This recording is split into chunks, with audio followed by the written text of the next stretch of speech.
Hello dear student, welcome back to our channel R K centre. दोस्तों, आज के वीडियो में हम लोग एक मोस्ट इंपोर्टेंट क्वेश्चन को क्लियर करने वाले हैं, जो कि इस प्रकार से है। तो आज का प्रश्न हमारा होने वाला है, पेरिस शांति सम्मेलन के उद्देश्य, प्रकृति और विफलता का वर्णन करें। क्वेश्चन क्या है?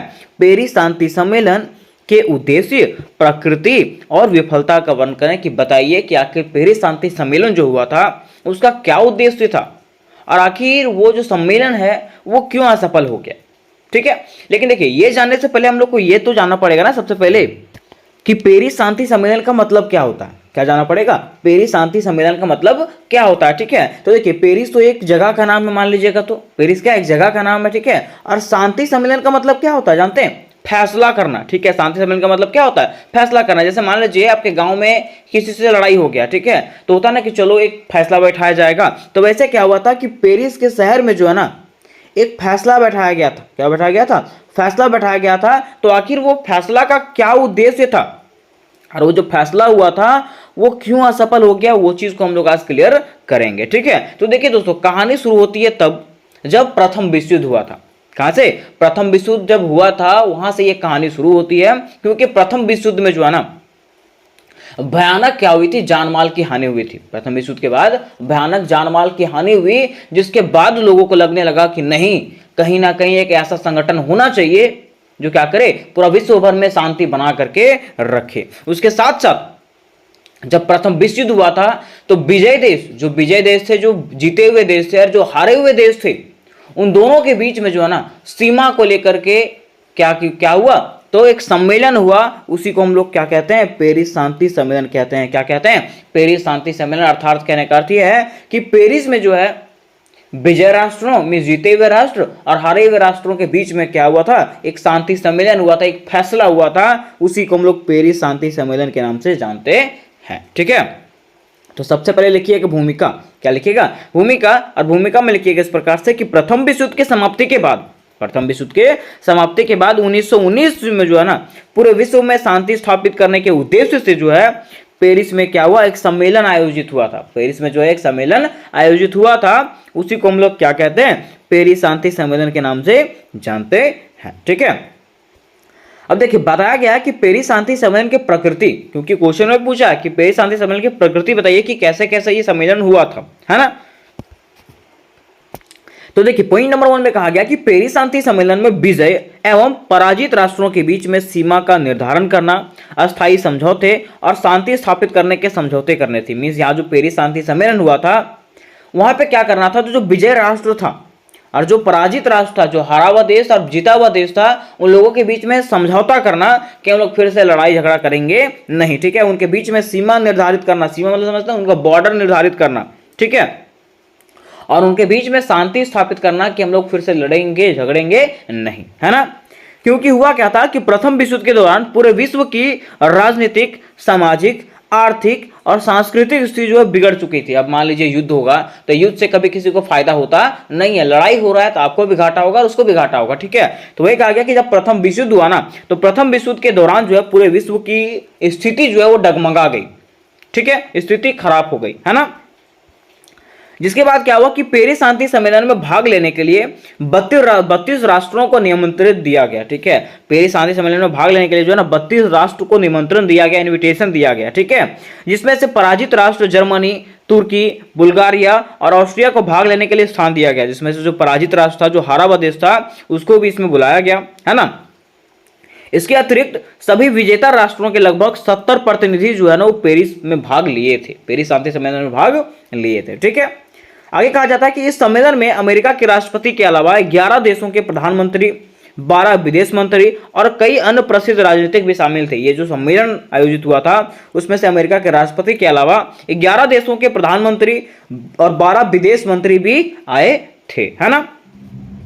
कहा जाता है कि इस सम्मेलन में भाग लेने वाले 3 प्रमुख व्यक्ति थे। इस सम्मेलन में जो भाग लेने वाले 3 प्रमुख व्यक्ति थे वो कौन कौन थे? तो अमेरिका के राष्ट्रपति वुडरो विल्सन, ठीक है, दूसरा ब्रिटेन के प्रधानमंत्री लॉयड जॉर्ज, ठीक है, और तीसरा फ्रांस के प्रधानमंत्री क्लेमेंसो। ये 3 इसमें प्रमुख व्यक्ति थे, है ना।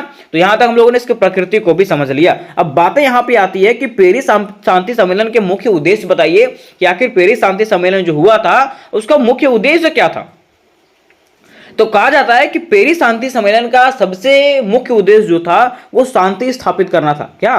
शांति स्थापित करना, ठीक है। क्योंकि प्रथम विश्व युद्ध के बाद जो है ना बहुत जान माल की हानि हुई थी, जिससे लोगों को लगने लगा कि नहीं अब इतना भयंकर युद्ध होना चाहिए नहीं। इसलिए कहा जाता है कि पेरिस शांति सम्मेलन का मुख्य उद्देश्य न केवल शांति स्थापित करना था बल्कि शांति को हमेशा के लिए बनाए रखने की व्यवस्था भी करनी थी। इस पेरिस शांति सम्मेलन का मुख्य उद्देश्य सिर्फ ये नहीं था कि अभी शांति स्थापित करना है, ठीक है, हमेशा हमेशा के लिए शांति बना रहे वैसा व्यवस्था करना था। कब? पेरिस शांति सम्मेलन के दौरान। फिर देखिए दूसरा पॉइंट में कहा गया कि पराजित राष्ट्रों से क्षतिपूर्ण लेना। मित्र राष्ट्र चाह रहे थे ना कि जो हारे हुए देश थे वही क्या है, ये युद्ध के दोषी हैं, ठीक है। तो वही कहा गया कि मित्र राष्ट्र में से फ्रांस और इंग्लैंड के नेताओं का कहना था, मित्र राष्ट्र में से फ्रांस और इंग्लैंड के जो नेता थे उनका कहना था कि इस युद्ध में जो है ना जर्मनी ने प्रारंभ किया, ये युद्ध जो है किसने शुरू किया? जर्मनी ने शुरू किया। अतः युद्ध की क्षतिपूर्ति के लिए जर्मनी से अधिक धन वसूला जाए, ठीक है। इसलिए फ्रांस और इंग्लैंड का कहना था कि ये युद्ध जो है वो किसके कारण शुरू हुआ? जर्मनी के कारण शुरू हुआ। इसलिए सारा पैसा जो है में जितना भी कर्ज हुआ है सारा का सारा कर्ज जो वो कौन देगा? जर्मनी देगा। ये किसका कहना था? तो मित्र राष्ट्रों में से फ्रांस और इंग्लैंड का कहना था, ठीक है। फिर देखिए इसके जरिए जो है ना मित्र राष्ट्र चाहते थे कि जर्मनी को क्या कर दें, हम कमजोर कर दें। जर्मनी को कमजोर क्यों करना चाहते थे? तो फ्रांस जो है ना वो जर्मनी का पड़ोसी था। बेचारा फ्रांस जो है जर्मनी से बहुत डरता था, जर्मनी इसको कूट देता था पकड़ के। किसको? फ्रांस को, ठीक है। इसलिए फ्रांस की चिंता यह थी कि जर्मनी उन पर जो है ना फिर से हमला ना कर सके, ठीक है। फ्रांस को ये टेंशन लगा रहता था कि जर्मनी फिर से क्या करेगा, हम पे कब्जा कर लेगा, हम पे हमला कर देगा, ठीक है। इसलिए उसने जो है ना जर्मनी को कमजोर करने की हर संभव कोशिश किया। किसने? फ्रांस ने जर्मनी को तोड़ने का, ठीक है, जर्मनी को कमजोर करने का हर संभव प्रयास किया था। वो जानता था, वो डर था उसके अंदर फ्रांस को, ठीक है, कि कहीं ये यहां से बच गया ना तो हमको कूट के रख देगा, ठीक है। इसलिए फ्रांस ने उसको गिराने का हर संभव प्रयास किया था।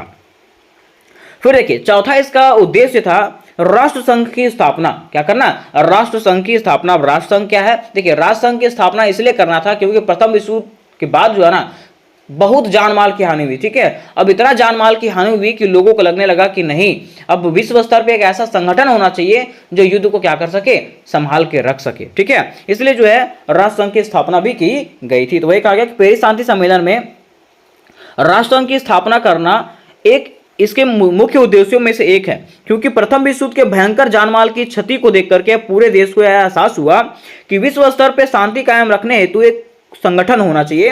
इसलिए जो है ना 10 जनवरी 1920 को जो है राष्ट्र संघ की स्थापना किया गया। संयुक्त राष्ट्र अलग है ना, और राष्ट्र संघ अलग है, ठीक है। अब देखिए इसका पांचवा जो उद्देश्य है वो क्या है? पराजित देशों पर नियम व शर्तें तय करना, ठीक है। मीन्स जो पराजित देश थे, जो हारे हुए देश थे, उन पर क्या करना? नियम कानून बनाना। ये इसका पांचवा उद्देश्य था। कहा जाता है कि पेरिस शांति सम्मेलन के उद्देश्यों में से प्रथम विश्व युद्ध में पराजित देशों पर नियम व शर्तें लागू करना एक मुख्य उद्देश्य था, जिसके तहत हारे हुए राष्ट्रों की सीमा तय की गई। उसके साथ साथ उस पर कई कानून भी थोपे गए, जिसके तहत क्या किया गया? तो हारे हुए जो देश थे उसके सीमा का निर्धारण किया गया कि कितना सीमा आपको रखना है, कितना हथियार आपको रखना है। उसके साथ साथ कई कानून जो है ना उसके ऊपर थोपा गया। किसके ऊपर? जो हारे हुए देश हैं उसके ऊपर कई कानून थोपे गए, ठीक है।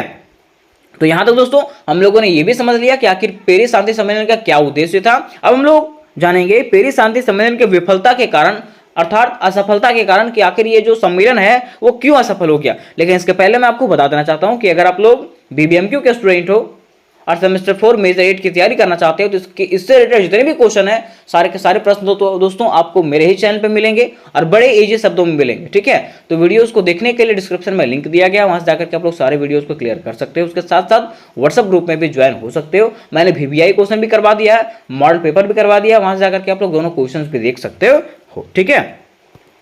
अब देखिए कहा गया यहाँ पे कि पेरिस शांति सम्मेलन की असफलता के कारण कि आखिर क्यों असफल हो गया ये, ठीक है। तो कहा जाता है कि पेरिस शांति सम्मेलन की असफलता के सबसे बड़ी कारण वो वर्साई की संधि रही।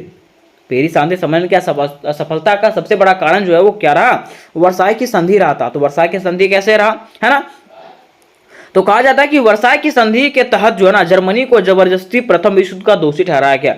जब वो पेरिस शांति सम्मेलन हुआ था तो उसमें जो है ना वर्साई की संधि भी हुई थी और वर्साई की संधि के तहत जो है ना जर्मनी को जबरदस्ती युद्ध का जो है ना दोषी ठहराया गया कि प्रथम विश्व युद्ध जो हुआ था उसका सबसे बड़ा दोषी कौन है? जर्मनी है। कौन है? जर्मनी। तथा उसके जीते हुए सारे राष्ट्रों को विजय राष्ट्रों में बांट दिया गया। ठीक है, अब जो जर्मनी जिस पे कब्जा किया था, जो राष्ट्र पे कब्जा किया था, वो राष्ट्रों को जो है ना विजय राष्ट्रों के बीच में जो है ना बांट दिया गया। ठीक है, और युद्ध का दोषी ठहरा करके पूरे विश्व युद्ध का आर्थिक दंड जो है जर्मनी को ही सौंप दिया गया। अब क्या हुआ कि युद्ध का दोषी ठहरा करके जर्मनी को जो है ना पूरे युद्ध का क्या किया गया?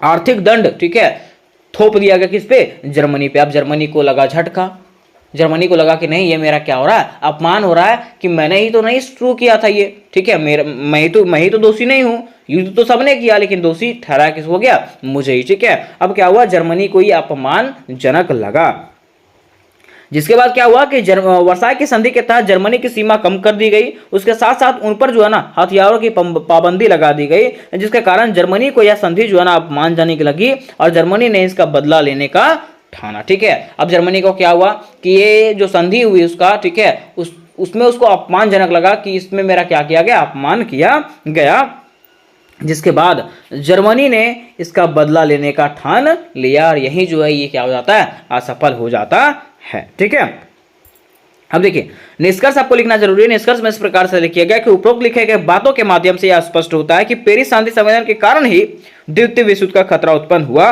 क्योंकि जर्मनी को वर्साई की संधि पर हस्ताक्षर करने के लिए मजबूर किया गया था।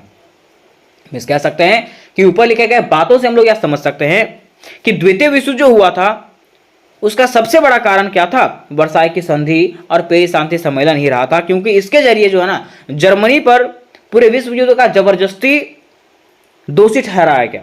ठीक है, इसलिए जर्मनी को ऐसा लगा कि नहीं यह संधि जो है हमारे लिए क्या अपमानजनक है और उसने बदला लेने का कोशिश किया। ठीक है, कहा जाता है कि जिस संधि के तहत जर्मनी को जबरदस्ती युद्ध का दोषी ठहराकर उस पर आर्थिक दंड लगाया गया, जिसके कारण उसने बदला लेने का मन बना लिया और अंततः जो है द्वितीय विश्व युद्ध भी हुआ था। कहा गया कि इस संधि के वजह से जर्मनी पे जो है क्या किया गया? आर्थिक दंड लगाया गया। ठीक है, और आर्थिक दंड लगाने के बाद जर्मनी को गुस्सा आया और जर्मनी ने क्या किया? इसका बदला लेने का सोचा और अंततः क्या हुआ? द्वितीय विश्व युद्ध भी हुआ था। तो उम्मीद करें दोस्तों कि ये क्वेश्चन आपको समझ में आ गया होगा। अगर ये क्वेश्चन आपको समझ में आ गया तो वीडियो को लाइक करें, अपने दोस्तों के साथ को शेयर करें, उसके साथ चैनल को भी सब्सक्राइब करके अवश्य रख लें। तो मिलता है नेक्स्ट वीडियो में, तब तक के लिए जय हिंद, जय भारत।